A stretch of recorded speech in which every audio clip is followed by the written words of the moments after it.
पिछले क्लास में हमने अर्ली हड़प्पन फेज से रिलेटेड कुछ क्वेश्चंस किए थे। क्वेश्चन सिंपल थे, फंडामेंटल थे, पर वो क्वेश्चंस आपके आंसर राइटिंग के अंडरस्टैंडिंग के लिए बनाए गए थे। आज भी कुछ क्वेश्चंस करेंगे और उनमें से कुछ ऐसे क्वेश्चंस हैं जो सिविल सिविल सर्विसेज एग्जाम में पहले पूछे जा चुके हैं। तो उन क्वेश्चंस को भी हम आज करके देखते हैं और फिर हम उसके बाद मेच्योर हड़प्पन फेज पे कंटिन्यू करेंगे।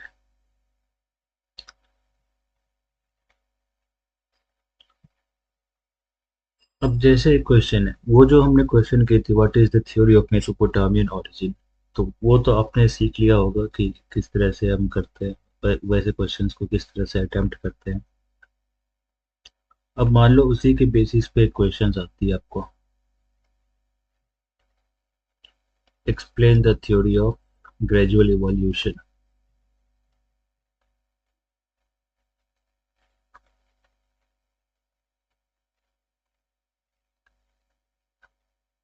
Theory of gradual evolution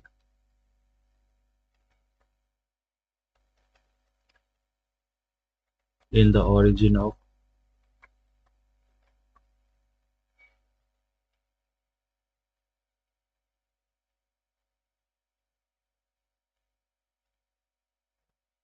Harappan civilisation.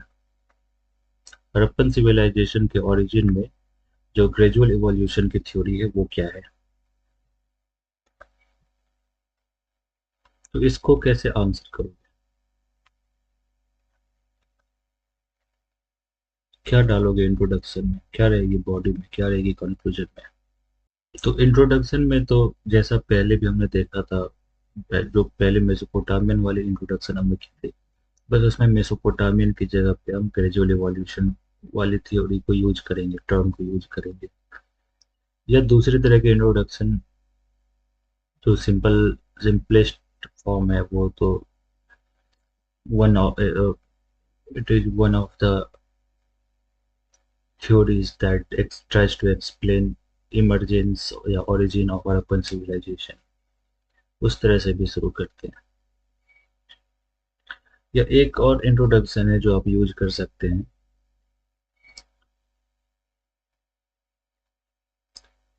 In contrast to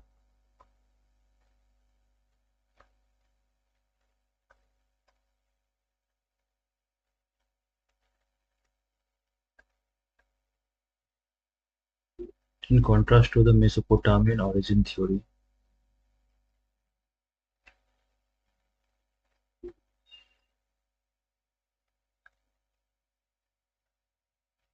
some scholars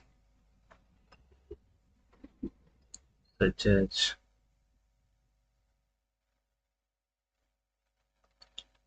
Amalnanda Ghosh, B.V. Lal, S.R. Rao, R.S. Sharma, etc.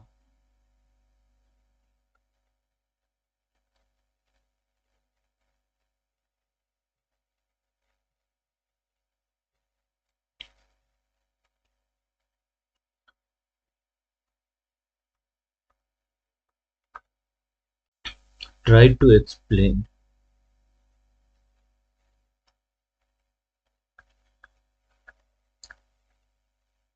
Harappan origin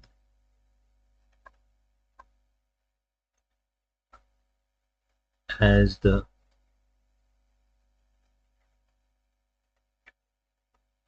gradual evolution from the pre-existing rural cultures. तो simply question है कि explain करनी है आपको gradual evolution theory, तो यही आपकी introduction with thesis statement हो जाएगी। ठीक है, अब आते हैं मेन बॉडी में। तो मेन बॉडी में आप बताओगे ये कैसे ग्रेजुअली इवॉल्व कर रही है। जो हड़प्पन सिविलाइजेशन है, हड़प्पन मैच्योर फेज है, वो अपने प्री एग्जिस्टिंग जो आ, जो उसके पीछे कल्चर्स रही है, उन कल्चर्स में किस तरह से ग्रेजुअली इवॉल्व होती रही वो कल्चर्स और हड़प्पन फेज तक पहुंचे। तो इसको भी आप दो तरीके से आंसर कर सकते हो, बट आपको साइट के एग्जाम्पल्स को दिखा करके ये आंसर आपको कंप्लीट करनी पड़ेगी।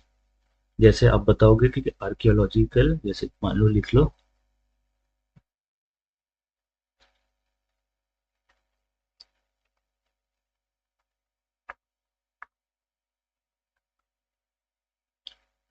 archaeological evidences at sites such as Amri, OTG,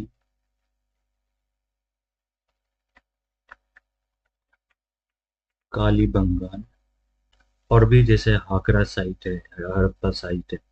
तो कई सारे साइट्स हैं, पर सबके नाम यूज करना, आपसे तीन चार नाम लिख लो, Kalibangan etcetera. Archaeological evidences at sites such as Amri, Kotiji, Kalibangan, etc. show that so that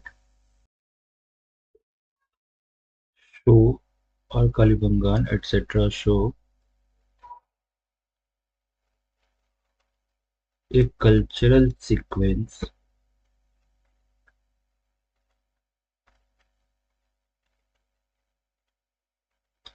from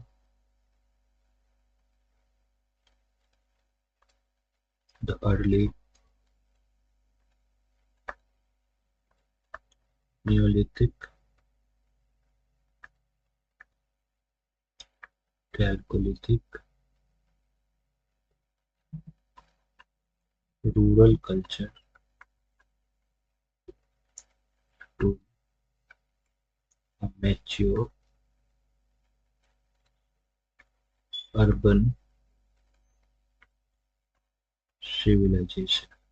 archaeological evidences show करती है एक cultural sequence from neolithic chalcolithic to a mature urban settlement or urban civilization at these sites. Now you have to explain this theory a little in little more detail. अब तुम यहाँ पे बताओगे कि जो हमारी पहली कल्चर थी, जो न्योलिथिक कैलकोलिथिक की बात कर रहे हैं, तो उसमें डिस्टिंक्ट कल्चर इमर्ज हो रही थी, चाहे वो पॉटरी स्टाइल में हो या क्राफ्ट ट्रेडिशन में, हैंडमेड पॉटरीज अभी यूज हो रही है। फिर अगले फेज में, जिसको हम अर्ली हड़प्पन फेज कहते हैं, तो उस अर्ली हड़प्पन फेज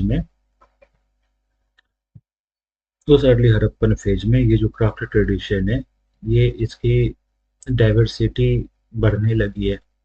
इसमें जो टेक्निक है वो भी ज़्यादा यूज होने लगे। जो हमारी हैंडमेड पॉटरीज थी, अब वो व्हील बेस्ड पॉटरीज होने लगी है। यानी कि जो भी हमारे अर्ली हड़प्पन फेज के कैरेक्टरिस्टिक्स हैं, उनमें से कुछ कैरेक्टरिस्टिक्स को depending on the word limit का ध्यान में रखते हुए, सारी कैरेक्टरिस्टिक्स को तो यूज हम करेंगे नहीं, फिर भी जो भी कैरेक्टरिस्टिक्स हम दो तीन चार कैरेक्टरिस्टिक यूज करना चाहते हैं, वो कैरेक्टरिस्टिक्स यहाँ पे आप बताएंगे कि अर्ली हड़प्पन फेज में ये डेवलपमेंट्स हुई, और ये डेवलपमेंट्स आगे चल करके जो मैच्योर हड़प्पन फेज है, वो उसमें एक स्टैंडर्डाइजेशन का रूप ले लेती है, और एक बड़ी सी कल्चरल स्फेयर एक तरह की जोन में आ जाती है, जो सेम तरह की कल्चर फॉलो करती है या अडॉप्ट करने लगती है। और कई तरह, और इवन डिस्टेंट साइट्स पे भी एक तरह के कल्चर्स का इंटीग्रेशन हमें देखने को मिलता है। तो इस तरह से ग्रेजुअल एवोल्यूशन थ्योरी को आप एक्सप्लेन करेंगे। और फाइनली कंक्लूजन में एक लाइन की कंक्लूजन यहाँ पे आ जाएगी कि therefore the gradual evolution theory tries to explain the origin of Harappan civilization in a scientific and organic manner। Scientific and organic manner. तो ये हो गई आपकी आंसर कंप्लीट। इसके बाद एक क्वेश्चन है, जैसे इसी में हम अगर क्वेश्चन को चेंज करें और इसमें थोड़ा क्रिटिकल एस्पेक्ट ऐड करें,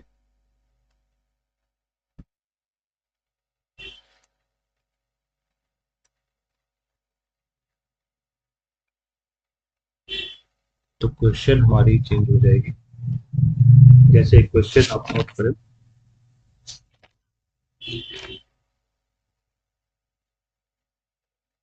how far the theory of gradual evolution explain the origin of Harappan civilization.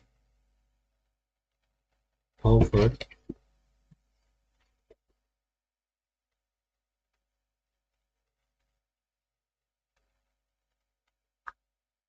does the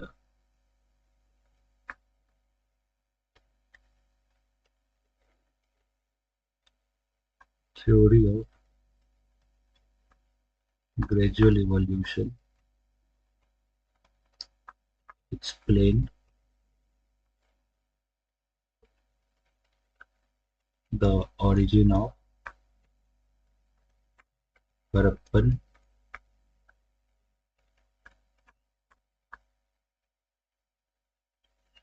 civilization? यानी कि किस हद तक इसमें आपसे लिमिटेशन पूछी गई है। तो आपकी जो स्टैंड होगी वो आप बताएंगे कि हड़प्पन सिविलाइजेशन को, ये जो ग्रेजुअल इवोल्यूशन थ्योरी है वो एक साइंटिफिक मैनर में विद आर्कियोलॉजिकल बैकिंग एक्सप्लेन करने की कोशिश करती है। ये सारी चीज़ें एक्सप्लेन करती है, लेकिन इनके कुछ लिमिटेशंस हैं। जैसे कुछ इशूज है कि जो यूनिफॉर्मिटी है और पेस है उसको ये एक्सप्लेन नहीं कर पाती है।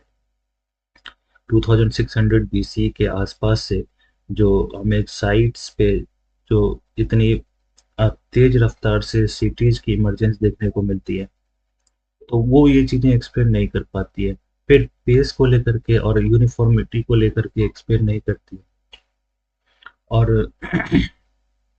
और कुछ साइट्स हैं जो अर्ली हड़प्पन फेज में थे पर वो मेच्योर हड़प्पन फेज में नहीं जा सके। फिर कुछ साइट्स थे जो मेच्योर हड़प्पन फेज में रहे पर उनके पीछे वहाँ पे कोई अर्ली हड़प्पन बैकिंग नहीं थी। और जहाँ पे दोनों ही फेज थे वहाँ पे कुछ साइट्स पे बीच में एक स्टेराइल लेयर थी, अनप्रोडक्टिव लेयर थी, जहाँ पे किसी तरह के सेटलमेंट नहीं थे। तो ऐसे कुछ इशूज हैं जिनको ग्रेजुअल इवोल्यूशन थ्योरी एक्सप्लेन नहीं कर पाती है, और इसमें कुछ लेकुना है, कुछ ड्रॉबैक रह जाती है, लिमिटेशन रह जाती है। और यही लिमिटेशन दूर होगी जब हम एक रोल ऑफ रूलिंग क्लास या प्रिस्टली क्लास, यानी कि कुछ ऐसे एक क्लास जो इन जो ये प्लान कर रही है और सिटीज को डेवलप करने के लिए कुछ एफर्ट लगा रही है, तो वो भी एक फैक्टर को हम इंक्लूड करेंगे। तो जाकर के हमारी ये जो थ्योरी है वो कंप्लीट हो जाएगी, यानी कि हम एक रोल ऑफ आइडियोलॉजी को यहाँ पे इशारा करते हुए अपने आंसर को कंक्लूड करेंगे। तो इस तरह से आप आंसर कर सकते हैं। सेम क्वेश्चन जो हमने वहाँ पे की थी मेसोपोटामियन ओरिजिन थ्योरी की लिमिटेशन बताने में।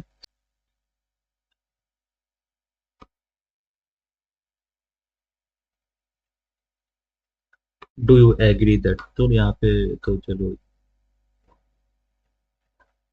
ये हमारी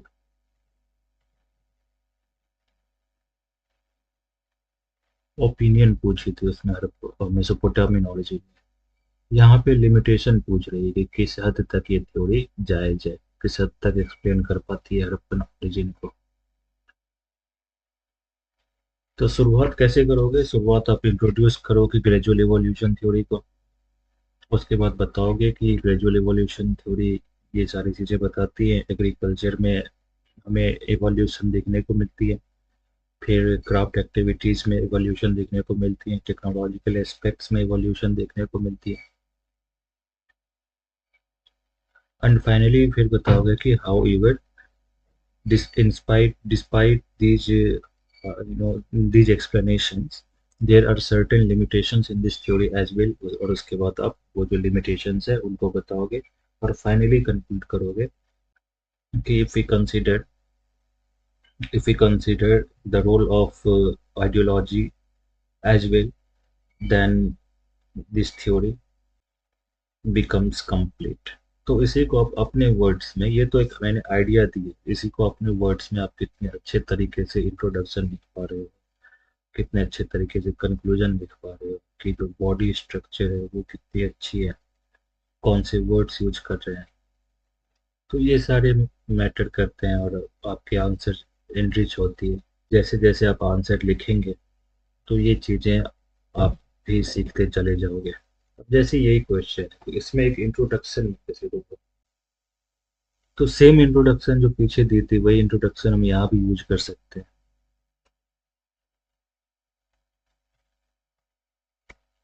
in contrast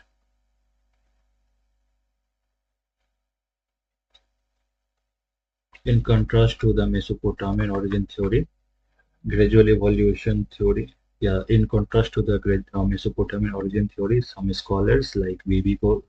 Lal, S.R. Rao, etc., tried to explain the origin of Harappan civilization as a slow, organic evolution from the pre-existing regional rural cultures. लेकिन चूंकि हमें इस आंसर में, चलो इंट्रोडक्शन में कंप्लीट ही कर देता हूँ, इसके बाद बॉडी आप फिल कर लेना।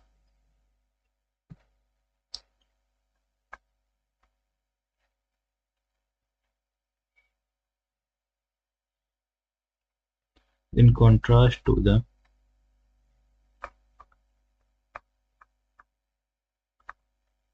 Mesopotamian origin theory,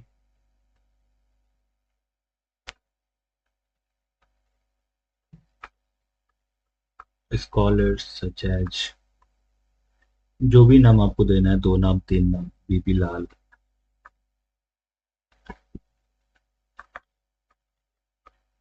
S.R. Rao, etc., tried to explain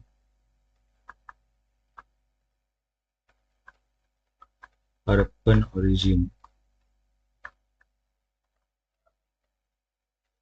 as a slow,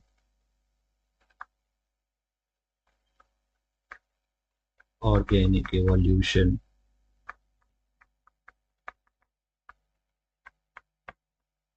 from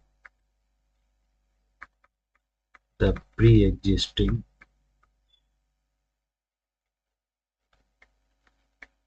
regional rural cultures। ठीक है, अब क्या है कि हमारी बॉडी कैसी होगी, एक लिमिटेशन के साथ हम इस थ्योरी को बताएंगे, तो हम यहाँ पे थीसिस स्टेटमेंट में भी उस चीज को डालेंगे। तो जो थीसिस स्टेटमेंट हमारी हो जाएगी यहाँ पे,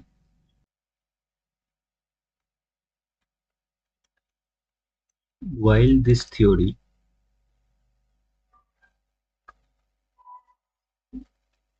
while this theory convincingly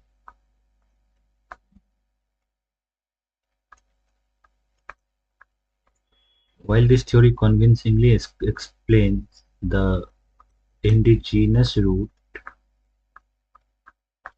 indigenous root of the Harappan civilization,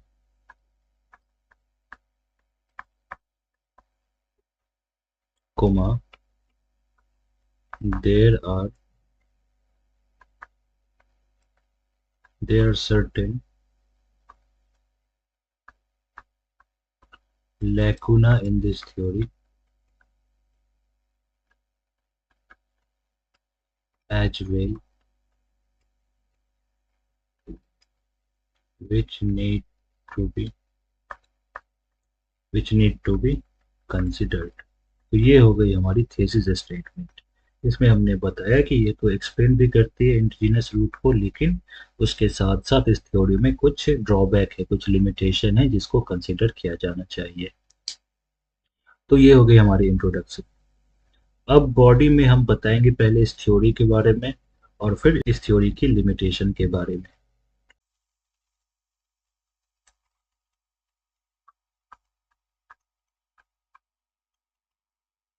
archaeological evidences at sites such as Ambi, Cote d'Ivoire,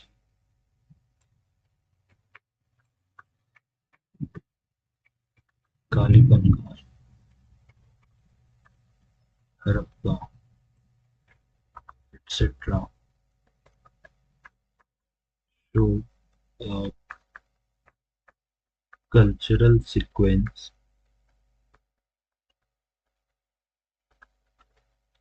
from the early Neolithic Chalcolithic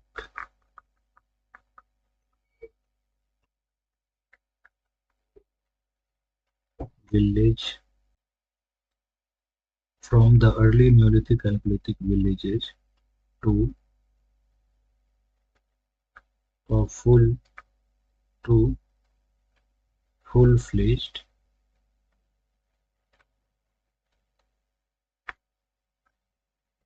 towns and cities.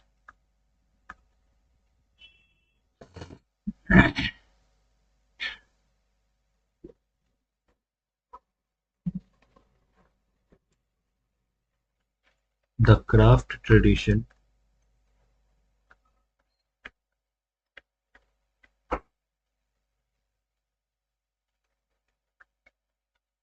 such as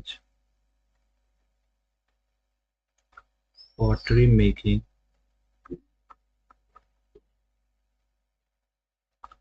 beads making,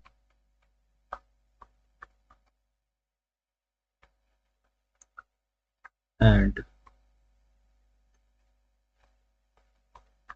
metalworks metalworks show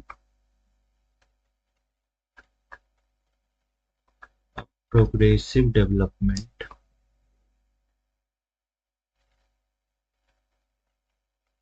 show a progressive development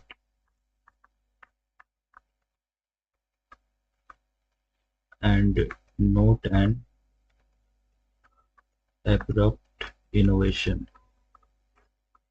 कि जो भी technological development है जैसे craft में या metal works में तो वो एक सक्सेसिव डेवलपमेंट है ना कि कोई एब्रप्ट इनोवेशन है अचानक से वो चीजें आ गई उसके पीछे एक बैकग्राउंड है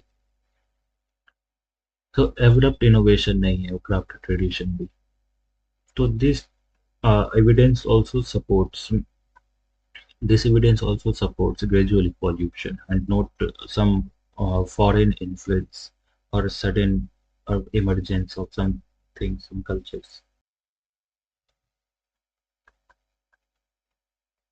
Each successive phase, each successive phase, जैसे हमने 3 फेज में बांटा था ना जो जो पहले की नियोलिथिक कैलकोलिथिक विलेज कल्चर्स थी फिर अर्ली हड़प्पन फेज थी और फिर मेच्योर हड़प्पन फेज तो each successive phase is characterized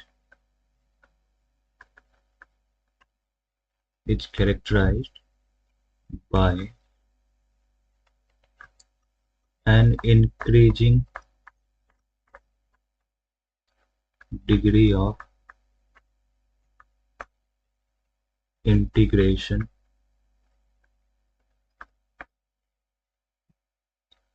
increasing degree of integration underline कर लो इस चीज को जो भी सेंटेंस आप चाहते हो कि आप एग्जामिनर उस चीज को नोटिस करें तो उसको अंडरलाइन करें so each successive phase is characterized by an increasing degree of integration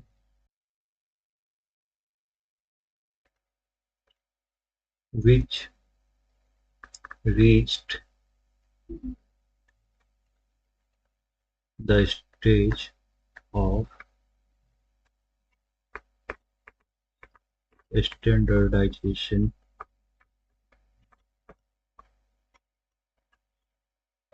in the mature phase.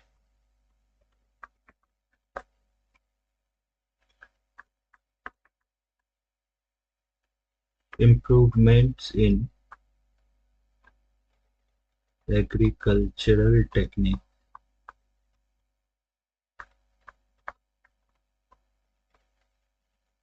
such as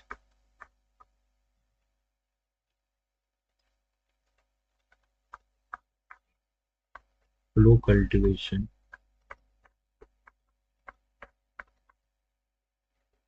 flood irrigation,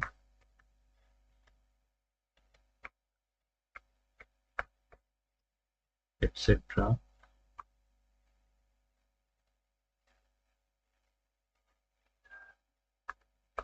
and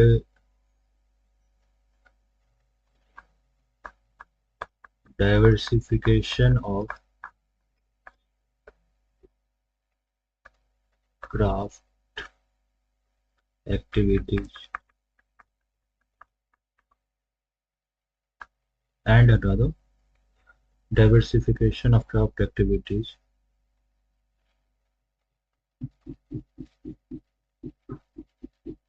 and beginning of long distance trade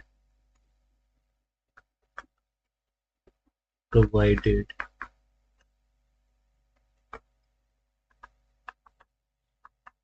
the economic foundation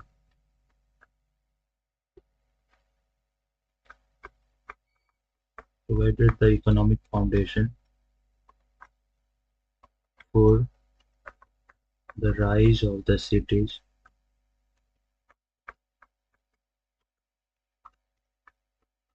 moreover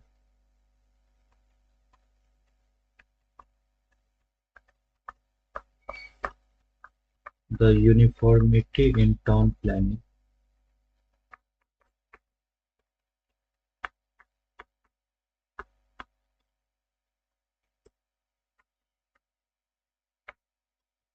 weights and measures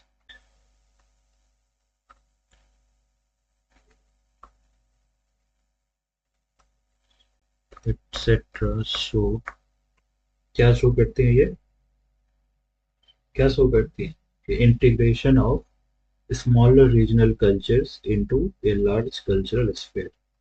So that is what you write. Show integration of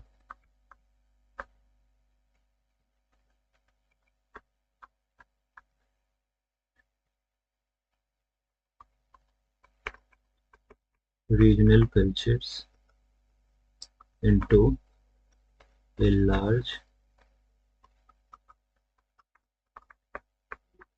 civilizational spheres.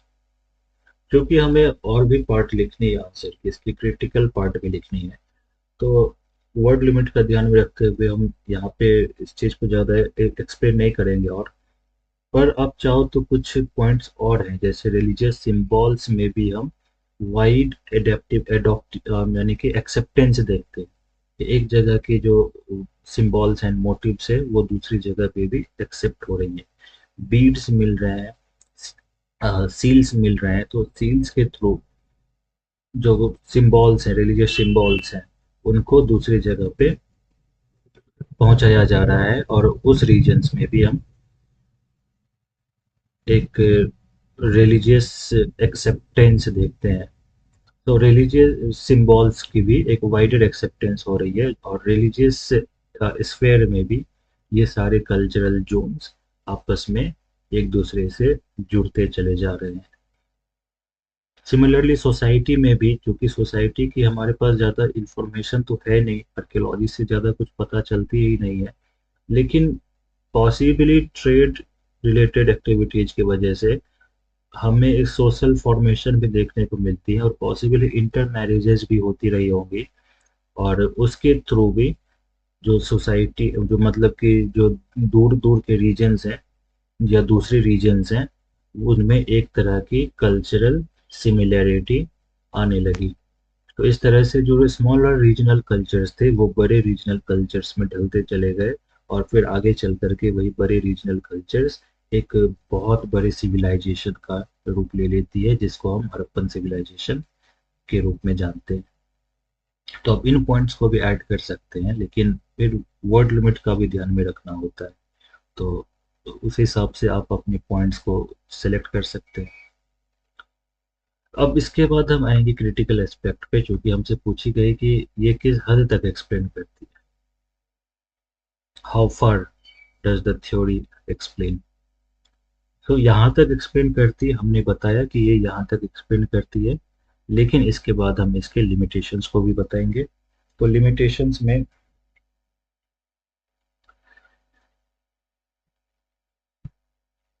तो limitation बताने की हम भूमिका बांधेंगे यहाँ पे कैसे। तो how ever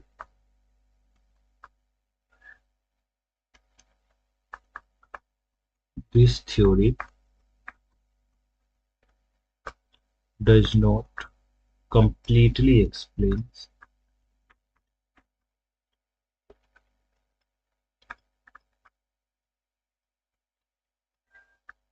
the pace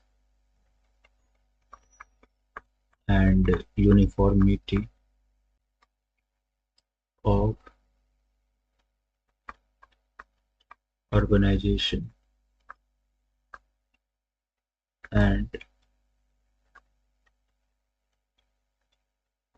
the cultural sequence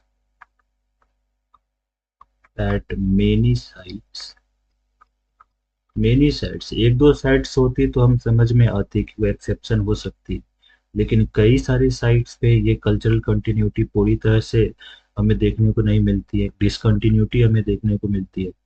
तो ग्रेजुअल इवोल्यूशन थ्योरी उन चीज़ों को एक्सप्लेन नहीं कर पाती है। तो वो ग्रेजुअल इवोल्यूशन थ्योरी की लिमिटेशन है और उस चीज़ को हम यहाँ पे मेंशन करने वाले हैं। And the cultural sequence eight many sites is not clear. अब यहाँ पे हम बताएंगे नंबर वन कि देर आर कुछ साइट्स ऐसे हैं, मेच्योर हड़प्पन साइट्स हैं, जैसे कि लोथल है, आलमगीरपुर है, आलमगीर है, आलम और देसलपुर है, मीताथल है। तो ये ऐसे कुछ साइट्स है जहाँ पे हमें कोई अर्ली हड़प्पन फेज देखने को नहीं मिलते। उसी तरह कुछ ऐसे साइट्स हैं जहाँ जो अर्ली हड़प्पन फेज में थी बट वो मेच्योर हड़प्पन फेज में नहीं जा सकी, जैसे कोलिस्तान एरिया है, एक डेजर्ट रीजन है कोलिस्तान रीजन में out of many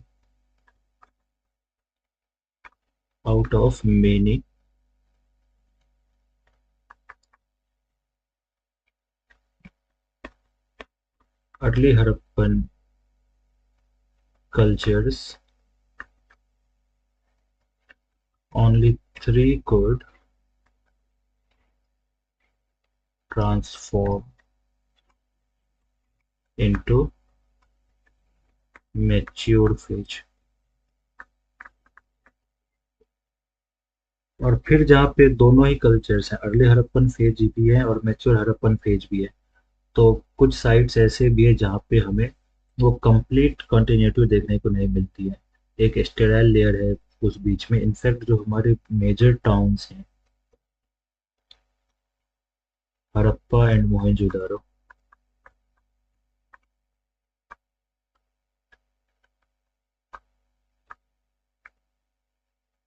and Kalibanga also, तो ऐसे साइट्स हैं, ऐसे टाउन्स हैं जिनमें स्टेराइल लेयर है। स्टेराइल का मतलब है कि वहाँ पे किसी तरह की सेटलमेंट नहीं है। So there is a sterile layer और बर्न्ट डिपॉजिट, जैसे कालीबंगान में बर्न्ट डिपॉजिट है, जैसे लगता है कि अर्ली हड़प्पन फेज थी, फिर वहाँ पे एक मैसिव फायर लग गई थी। अब वो फायर नेचुरल थी या लगाई गई थी ताकि वहाँ पे सेटल कराया जा सके, तो इस बारे में हमारे पास किसी तरह की जानकारी नहीं है और ये चीज़ें अभी हम क्लियर नहीं कर पाए। So there is a sterile layer between early and mature phase। तो ये हम लिमिटेशंस को यहाँ पे बताएंगे और फाइनली हम कंक्लूजन की तरफ आएंगे कि therefore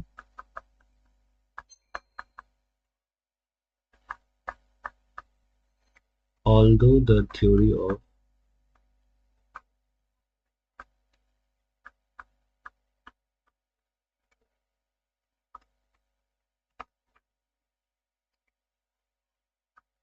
Although the theory of gradual evolution tries to explain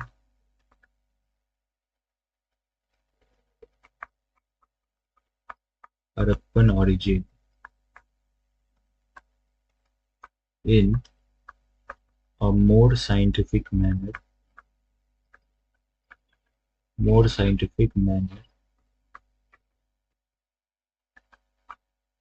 there are there are certain there are some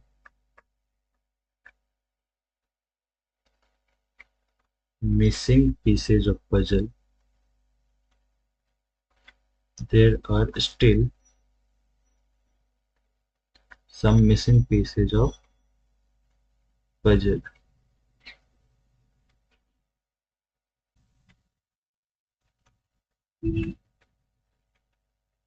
The picture becomes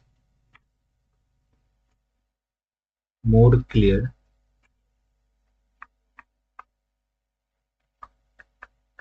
when we consider other factors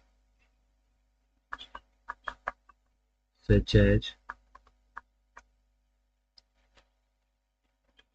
external influence as well as the role of ideology. तो इस तरह से हम अपनी बात को conclude करेंगे यहाँ पे। तो ऐसे क्वेश्चंस को जहाँ पे लिमिटेशन दी गई है, जहाँ पे पूछी जाती है कि किस हद तक, है ना, कहाँ तक आर्ग्यूमेंटेटिव टाइप क्वेश्चंस, कहाँ तक ये थ्योरी जायज है, कहाँ तक ये थ्योरी एक्सप्लेन करती है,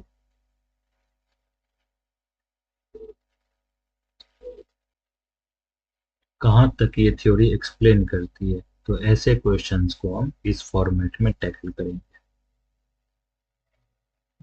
सो I hope this question is also clear to you now.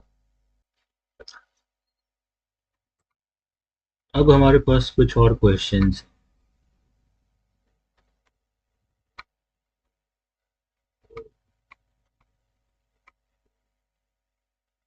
जैसे कि ये क्वेश्चन 2013 में शायद पूछी गई थी। तो ऐसे क्वेश्चंस में पहले देखो, discuss the salient features of the early Harappan cultures and their role in the emergence of urban centers in the Indus Valley। Question में दो पार्ट है। क्वेश्चन को जब एनालाइज करोगे तो सबसे पहले हम इसके डायरेक्टिव वर्ड को अंडरलाइन करते हैं। तो डायरेक्टिव वर्ड है डिस्कस। डिस्कस करना है हमें। डिस्कस क्या करना है? अर्ली हड़प्पन कल्चर्स के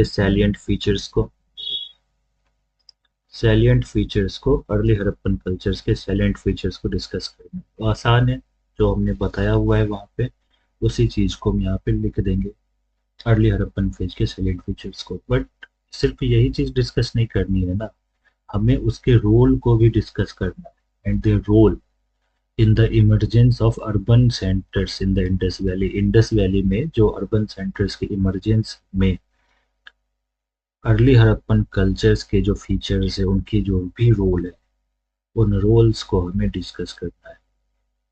तो पहले इस चीज को समझना, जो कीवर्ड है हमारी डिस्कस। तो डिस्कस का मतलब क्या होता है? डिस्कस का मतलब होता है चर्चा करना। अब जो चर्चा करते हैं तो कुछ लोग मिल करके डिस्कस करते हैं, अकेले डिस्कस तो क्या ही करोगे। तो जब तीन चार लोग मिलते हैं तो डिस्कस होती है, यानी कि आपके पास तीन चार ओपिनियंस हैं। लेकिन चूंकि आपको 150 या 250 वर्ड में ही डिस्कस करनी होगी, तो आप सारी ओपिनियंस को यूज भी नहीं कर पाओगे। तो कम से कम आपको दो ओपिनियंस जो डायमेट्रिकली अपोजिट ओपिनियंस है ना, जो एक्सट्रीम ओपिनियंस है, एक दूसरे को कॉन्ट्राडिक्ट करती हैं ओपिनियंस, डायमेट्रिकली अपोजिट ओपिनियंस, उन दो ओपिनियंस की कम से कम यहाँ पे चर्चा कर सकते हैं। बट अगर आपके पास फ्लेक्सिबिलिटी है, टाइम है और वर्ड कांस्टेंट नहीं है, तो आप के को जितनी भी ओपिनियन समझ में आ रही है, जितनी भी याद आ रही है, या वर्ड लिमिट में जितनी ओपिनियंस फिट बैठ रही है उन सारी ओपिनियंस को यहाँ पे लिख सकते हैं, और फिर लास्ट में आप अपनी ओपिनियन दे सकते हैं। तो ये होती है डिस्कस का मतलब। लेकिन डिस्कस का जो मतलब कि कई बार क्वेश्चंस इस तरह से भी देखा गया है कि सिंपली एक्सप्लेनेशन बेस्ड क्वेश्चंस में भी डिस्कस कीवर्ड हमने देखा है। तो जहाँ पे ओपिनियन वाली क्वेश्चंस नहीं होती है तो वहाँ पे डिस्कस का मतलब सिंपली एक्सप्लेन या इलेबोरेट मान करके भी चला जाता है। ऐसे क्वेश्चंस आप पीवाईक्यू देखेंगे, जैसे यही क्वेश्चन है आपके सामने, तो इसमें कोई ऐसा ओपिनियन बेस्ड क्वेश्चंस तो है नहीं, कई लोगों ने ओपिनियन दिया नहीं है, लेकिन जो भी रोल्स हैं उनको हम एक इंडिविजुअल ओपिनियन मान करके भी चल सकते हैं। जैसे मान लो किसी ने कहा कि जो टेक्नोलॉजिकल डेवलपमेंट हुई अर्ली हड़प्पन फेज में उसने अर्बनाइजेशन को जन्म दिया। किसी ने कहा कि एग्रीकल्चरल सरप्लस ने ऐसे एक पॉलिटी को जन्म दिया और वो पॉलिटी कारण बनी, डिसाइसिव फैक्टर बनी अर्बनाइजेशन की। तो इस तरह से हम जो इंडिविजुअल कैरेक्टरिस्टिक्स हैं उनको एक ओपिनियन बता करके हम उसके रोल को बता सकते हैं कि उसने अर्बनाइजेशन को किस तरह से सपोर्ट किया। तो ये एक तरीका हो सकता है आंसर करने का।